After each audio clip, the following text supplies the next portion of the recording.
자, 우리가 스가랴서 지금 1장 뒤에 부분을 공부하고 있는데요. 지난번에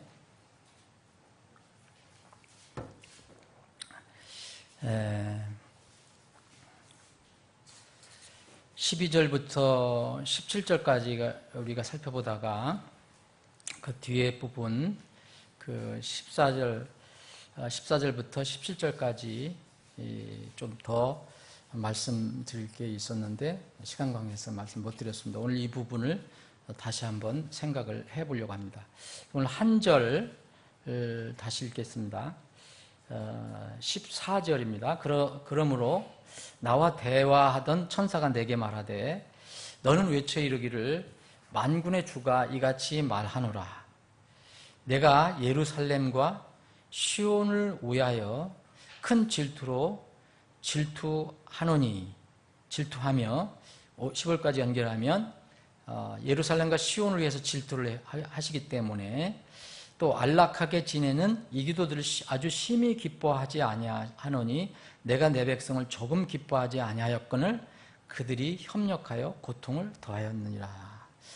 자, 오늘 우리가 집중적으로 살펴보고 싶은 것은, 여러분들과 살펴보고 싶은 것은 질투라는 단어입니다.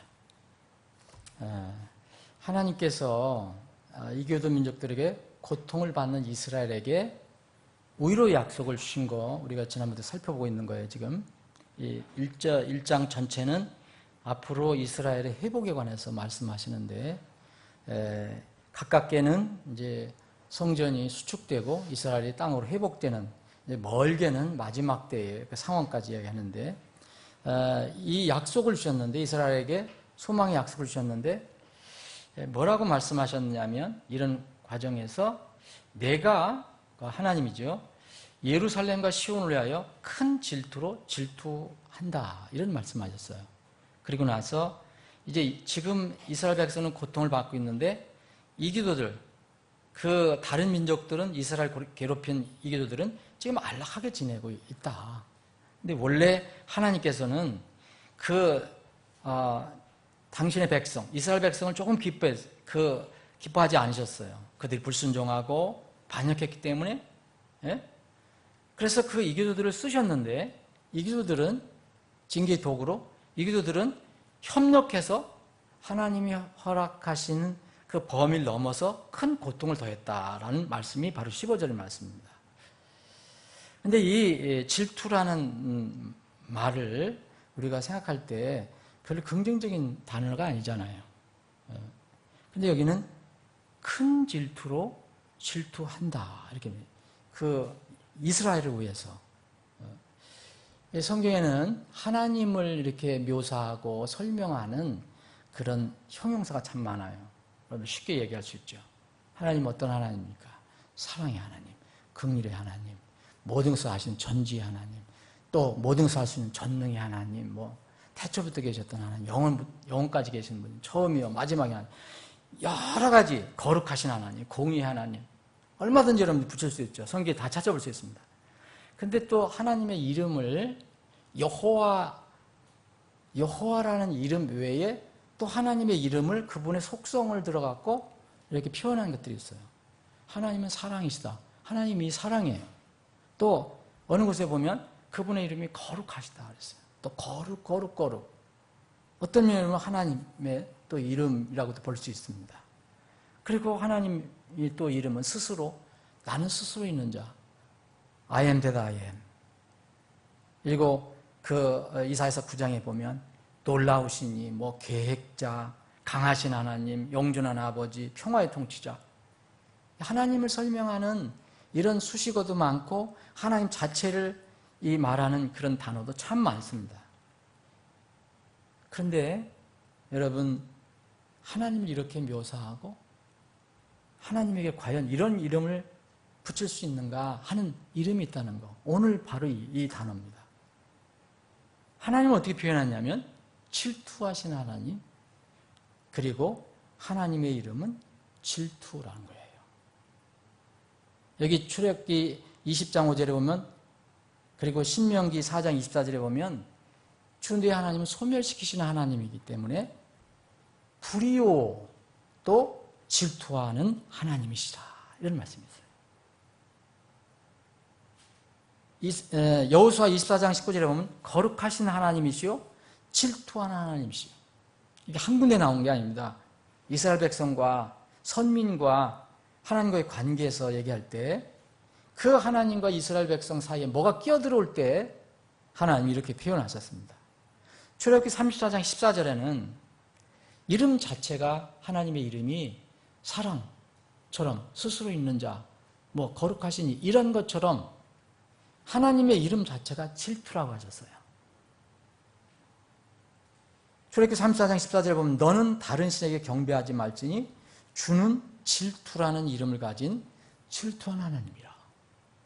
이 말 자체가 굉장히 강한 용어잖아요. 질투라는 이름을 가진 질투하는 하나님이라. 왜 이런 용어를 썼을까요? 이스라엘 백성과의 사이에 하나님은 이런 관계를 가지고 있습니다. 하나님 창조주십니다. 그리고 이스라엘을 특별히 구원해 주신 그런 하나님이세요. 그래서 이스라엘을 인도하신 곳, 여기에 대한 가나안 땅에 대한 질투가 있다고 그랬었고 또 다른 백성이 점령하는 것에 대한 질투가 있어요. 허락을 하셨더라도 또 이스라엘 백성에 대해서는 질투하시는 분이라고 기록을 하고 있습니다. 요엘서 2장 18절에 보면 그때 주께서 자신의 땅을 위하여 질투하시고 마지막 때에 이런 일이 일어나서 다시 완전히 회복이 될 겁니다. 이스라엘 백성에게. 그리고 자신의 백성을 불쌍히 여기시리라. 그러므로 오늘 여기에 있는 것처럼 선민인 이스라엘을 괴롭히는 민족에게는 하나님의 질투로 보복하시는 하나님으로 표현이 되고 있습니다. 그래서 나음서 같은 데 보면 경노하신 하나님인데 이건 질투하신 하나님이 그래서 이 교도를 그렇게 심판하신다.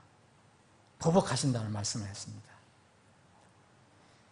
자, 이런 배경에서 선민 이스라엘과 하나님과의 관계에 뭐가 끼어들어오면 하나님이 질투심을 이렇게 표출하시는 거예요.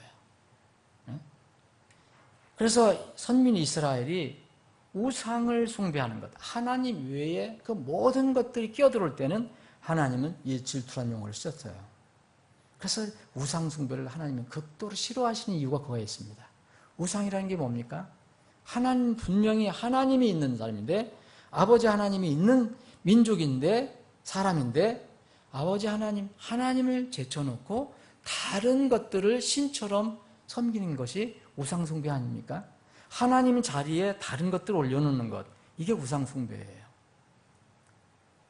그래서 다른 신들을 섬기는 우상 숭배와 연결해서 하나님의 이름이 바로 질투라고 표현하신 겁니다. 우리가 조금 전에 출애굽기 34장 14절에 이게 우리가 본 것처럼 너는 다른 신에게 경배하지 말지니 왜냐하면 주는 질투라는 이름을 가진 질투하시는 하나님이라.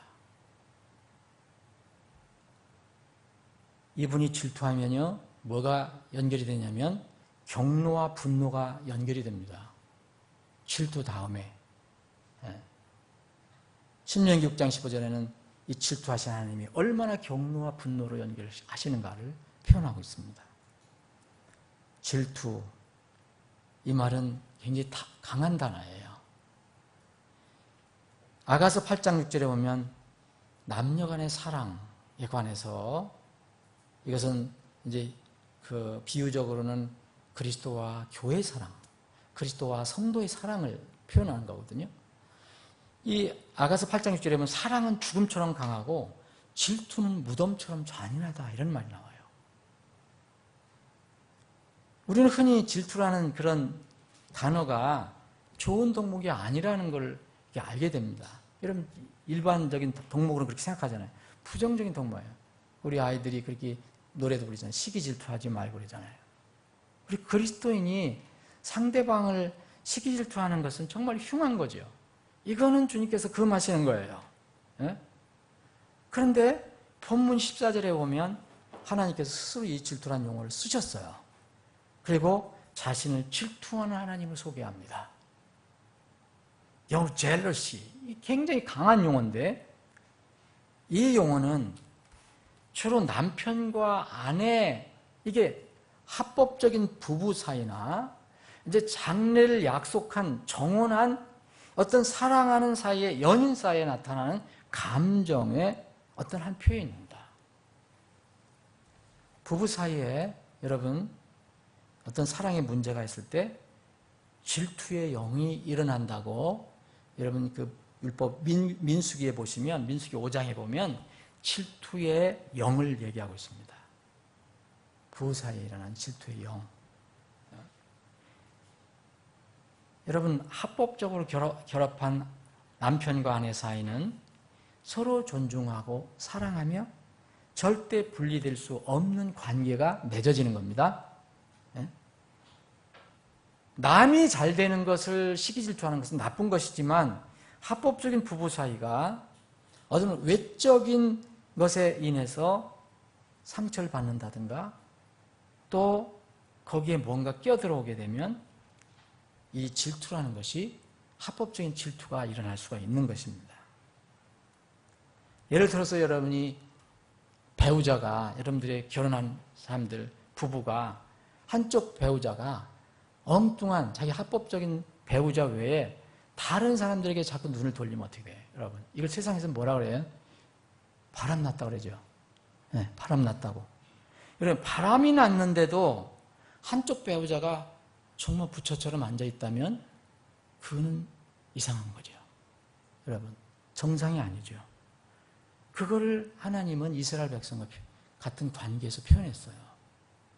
당연히 거기서는 어떤 거룩한 질투가 나와야 되는 거죠. 이스라엘이, 하나님께서 이스라엘을 택하시고 정혼한 사이라고 얘기했잖아요. 지난주에 얘기했지만 아내로 표현했어요. 하나님께서 때로는 이스라엘을 아내로 표현했어요. 그 하나님 남편으로 표현했어요. 그런데 아내가 합법적인 남편을 놔두고 엉뚱한 이상한 남자들을 쫓아다니면 어떻게 되겠어요? 이 표현을 하신 거거든요. 그 온갖 신들, 우상숭배하는 그 이스라엘을 보시고 주님께서 이런 말씀하신 겁니다.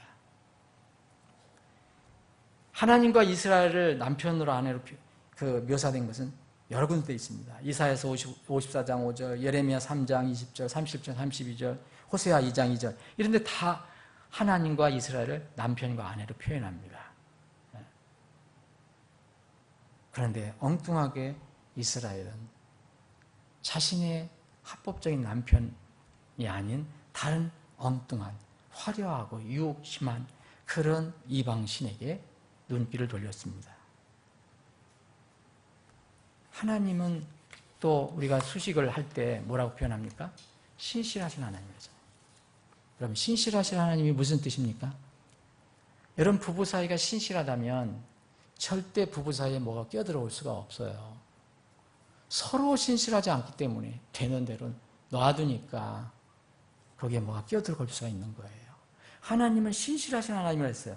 이스라엘에게 신실한 남편이셨어요.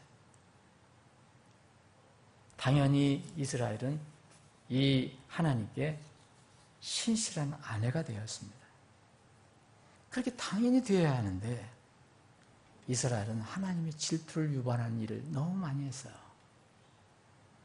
심지어는요, 이 에스겔서를 읽어보면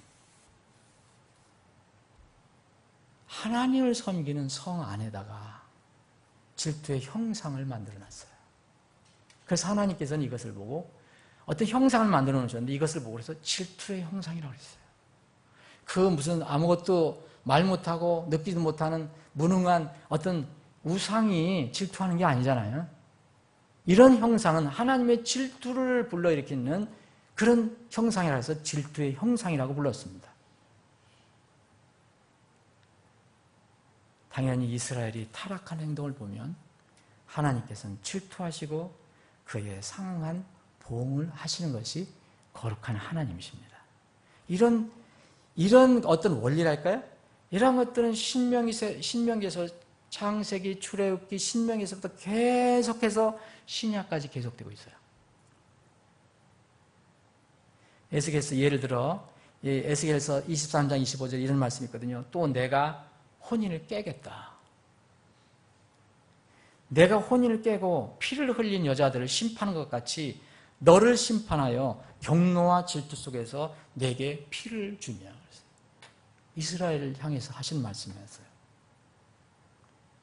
하나님께서요, 여러 가지 죄악을 다 미워하셔요. 거룩한 하나님은. 불이 다 미워하셔요. 그런데 특별히 싫어하는 것이 있어요. 여러분, 성경에서 아주 가증한 것, 하나님께서 가증하게 여기시는 것이라는 말하고, 또 사람이 가증하다, 사람에게 가증한 거다, 이런 차이가 있어요. 우리가 그리스도의 복장에 관해서 공부했죠. 거기에 보면 분명히 이스라엘 백성에게는 음식 어떤 것이 가증한 거예요. 이스라엘 백성에게는. 하나님께 가증한 것이 아니에요. 하나님 창조물이기 때문에. 근데 하나님께서 사람의 행동에 관해서 가증한 것이라고 말씀하시는 게 있어요. 그건 영원히 가증한 겁니다. 가증한 것 중에 하나가 우상숭배예요. 그래서 하나님의 자녀가 된 그리스도인들은 우상숭배를 조심해야 되는 겁니다. 이스라엘 백성이 표본이에요. 이스라엘처럼 우리 그리스도인들도 하나님의 질투를 일으킬 수 있어요. 여러분, 이스라엘처럼 바로 즉결 이렇게 심판하거나 보응하시지 않으셔도 여전히 하나님 마음에 질투를 일으키시는 일을 하고 있는 겁니다. 우리가 공의의 심판을 불러오는 질투의 형상들이 우리 삶 속에 여기저기 세워져 있을 수 있습니다. 우리가 그래서 늘 삶 속에서 하나님의 질투를 일으키는 그런 질투의 형상을 세우는 것은 없는가 살펴보아야 합니다. 여러분, 그리스도인은 어떤 사람들입니까? 이스라엘 백성과 여호와 하나님과의 관계처럼 이 신약에서 그리스도인은 하나님의 중매로 예수 그리스도와 정혼한 사람들이라고 했잖아요. 예수님은 우리의 신랑이라고 했고요. 우리는 예수님의 신부라고 그랬어요. 그 신부들이 모여있는 게 교회예요. 그래서 교회도 신부예요. 주님은 우리를 향한 거룩한 질투를 가지고 계신다는 걸 잊어버려서는 안 됩니다. 이건 이스라엘 백성에게만 해당된 것이다. 그것이 아닙니다.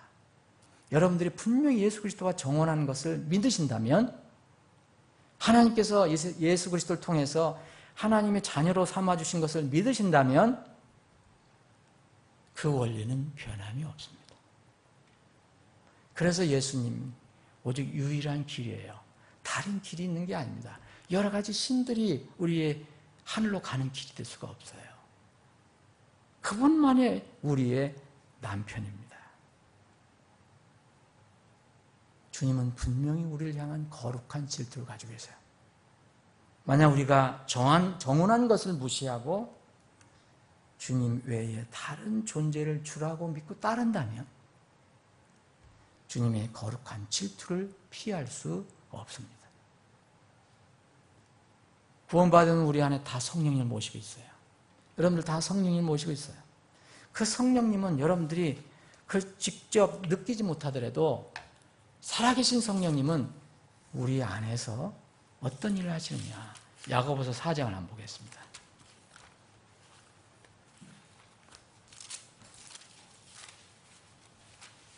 야고보서 4장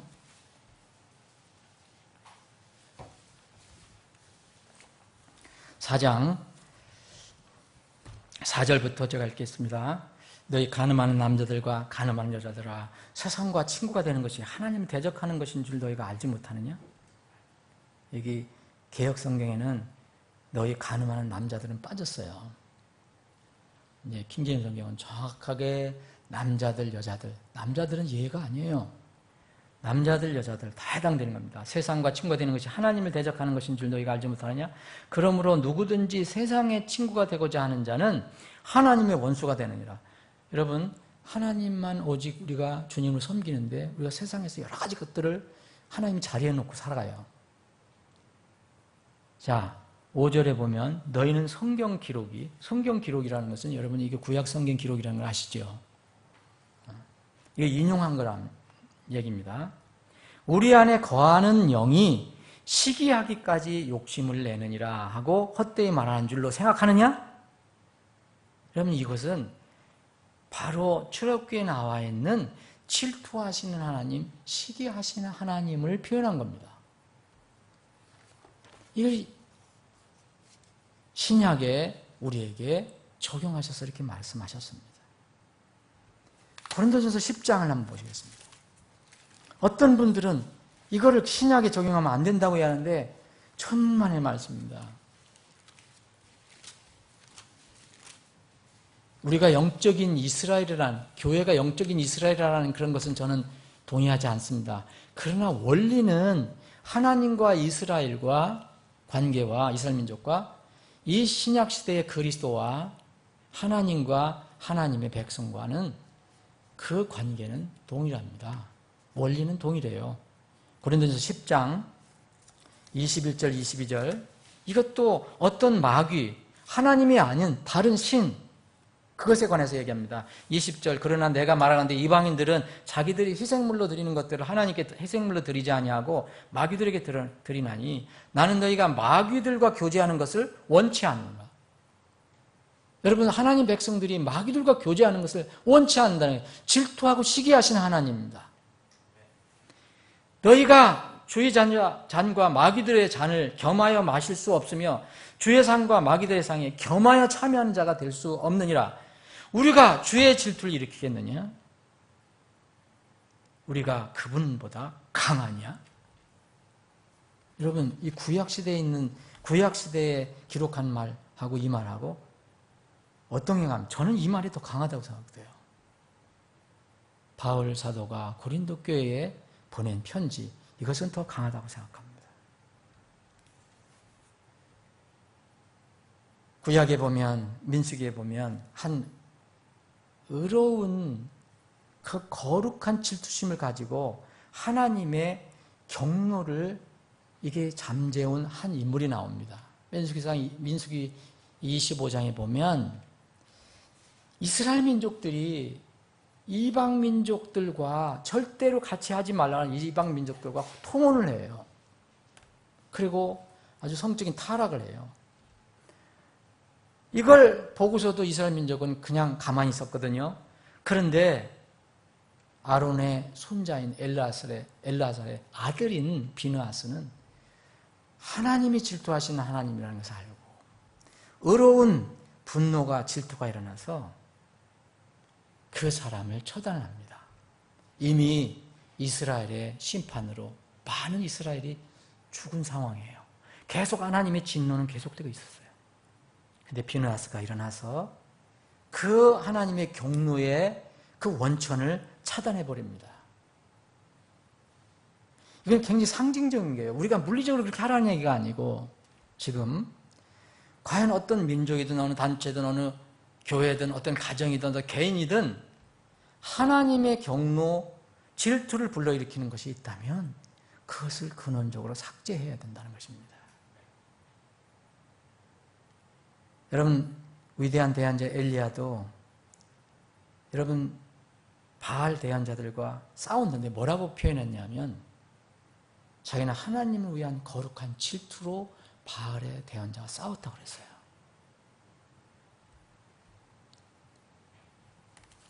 바울 사도가 고린도 교회 사람들에게 복음을 전해서 예수 그리스도를 그들의 어떤 주인으로, 남편으로 이렇게 정언시켰다고 표현을 했는데 고린도 교회가 타락합니다. 자기를 구원해 주신 그리스도보다는 다른 데 눈을 돌리기 시작해요. 그래서 바울 사도는 이렇게 표현합니다. 고린도후서 11장에 보면 내가 11장 2절에 보면 내가 하나님께 속한 질투로, 하나님께 속한 질투는 여러분 이게 표현을 이렇게 했는데 이제 앞으로 번역할 때는 이걸 경건한 질투로 번역을 할 겁니다. 경건한 질투, godly jealousy, 경건한 질투, 우리 그리스도인에게는 경건한 질투가 필요하다는 거예요. 세속적인 질투가 아니라 경건한 질투, 하나님으로부터 나오는 거룩한 하나님, 질투의 하나님으로부터 나오는 거룩한 그 질투, 경건한 질투로 너희에 대하여 질투하노니 이는 내가 너희를 순결한 처녀로 그리스도께 드리기 위해 한 남편에게 너희를 정혼시켰기 때문이다. 바울 사도의 가슴이 아팠던 것은 그런데 이 교묘한 그런 어떤 교리들이 들어오고 거짓 교사들이 들어왔을 때 이 고린도 교회 성도들은 예수님 안에 가지고 있었던 단순함을 떠나갖고 다른 것들을 자꾸 찾기 시작했어요. 다른 예수를 찾고 다른 것이 뭐 없을까? 다른 영을 찾고 다른 복음을 찾고. 그래서 이렇게 표현을 했습니다. 내가 경건한 질투로 너에 대해 질투한다. 너희들이 이렇게 종도를 벗어나서 하나님의 질투심을 불러일으키고 있다. 여러분, 하나님의 질투를 불러일으키면 굉장히 위험한 겁니다. 그렇잖아요. 이스라엘 백성들은 전 바로 심판을 받을 때가 많았어요. 지금 이 시대는 유보의 시대라고 저는 믿거든요. 그때까지 기다리시지만 하나님의 질투가 없어지는 것이 아닙니다. 하나님의 질투에 대한 심판은 반드시 불과 같은 큰 어떤 상한 심판이 따라요. 하나님께서 자기 형상으로 만드신 사람들이 하나님을 따르지 않고 엉뚱한 것을 따르니까, 하나님을 대적하고 대항하니까 지옥에는 불이 탑니다. 하나님은 공의로우신 분입니다. 하나님의 질투는 거룩한 질투입니다.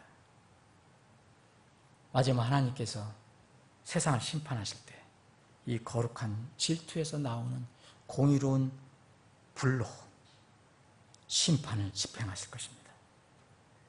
스바냐서를 보면 1장 18절, 3장 8절에 보면 온 땅이 내 질투의 불에 소멸되리라 그랬어요. 그렇게 표현했어요. 하나님께서 말씀하십니다. 온 땅이 내 질투의 불에 소멸되리라.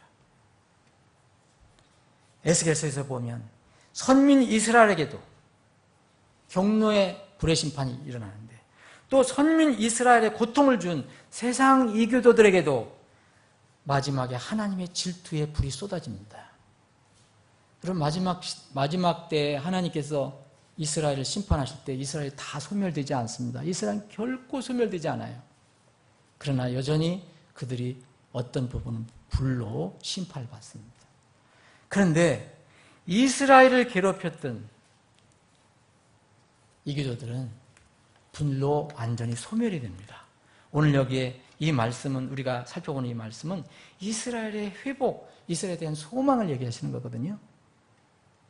이스라엘이 문제가 있어서 대적을 해서 불순종해서 내가 잠시 동안 이교도들에게 이교도를 도구로 써서 그들을 어렵게 했지만, 이교도들은 하나님의 범위를 넘어서 이스라엘 백성을 더 괴롭혔다. 그래서 하나님께서는 큰 질투로 질투하겠다. 마지막 질투의 불이 이제 타오를 때가 가깝습니다. 우리는 이 하나님의 질투의 불이 타오르기 전에 구원을 받은 것은 참으로 복입니다.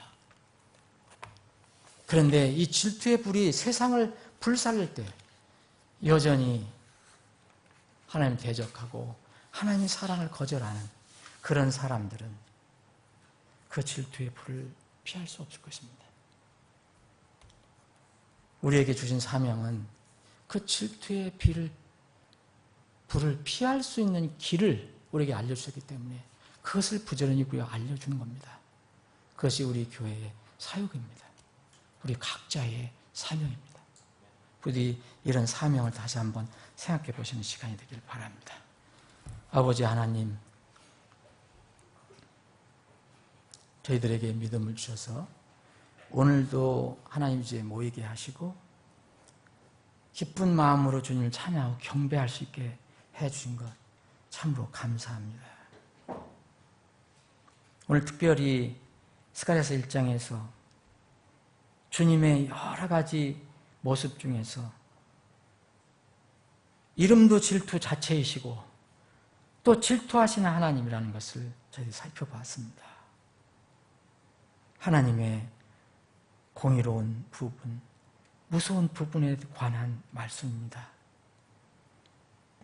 분명히 하나님은 사랑이시지만 여전히 거룩하시고 공의로우신 분이심을 저희들은 잊지 않습니다. 공의의 불이 전 세계를 소멸시키기 전에 우리를 건져주시고 그 불을 피하게 해주신 것 참으로 감사합니다.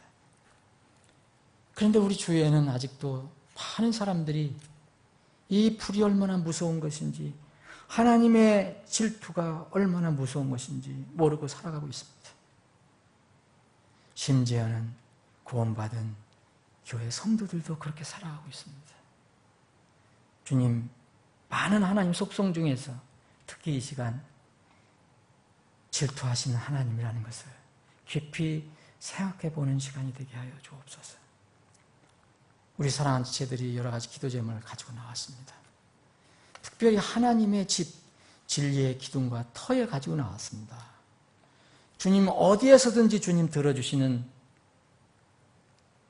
전능하신 하나님, 전지하신 하나님이지만 특별히 신약교회에게 두세 사람이 함께 모인 곳에 거기에 나도 그들 한가운데 있겠다고 말씀하신, 약속하신 하나님께서는 이렇게 함께 기도하는 것, 주님의 집에서 기도하는 것을 더 기뻐 들으신다는 것을 저희들은 압니다.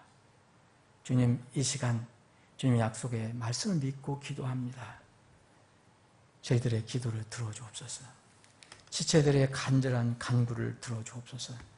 때와 시기는 우리 것이 아닙니다. 주님의 것입니다. 원하시는 때에 원하시는 목적으로 원하시는 방향으로 그것을 이루어 주시옵소서. 그래서 이곳저곳에서 하나님이 살아계시다는 간증이 일어나게 주옵소서. 거룩하신 예수님의 이름으로 기도하옵나이다.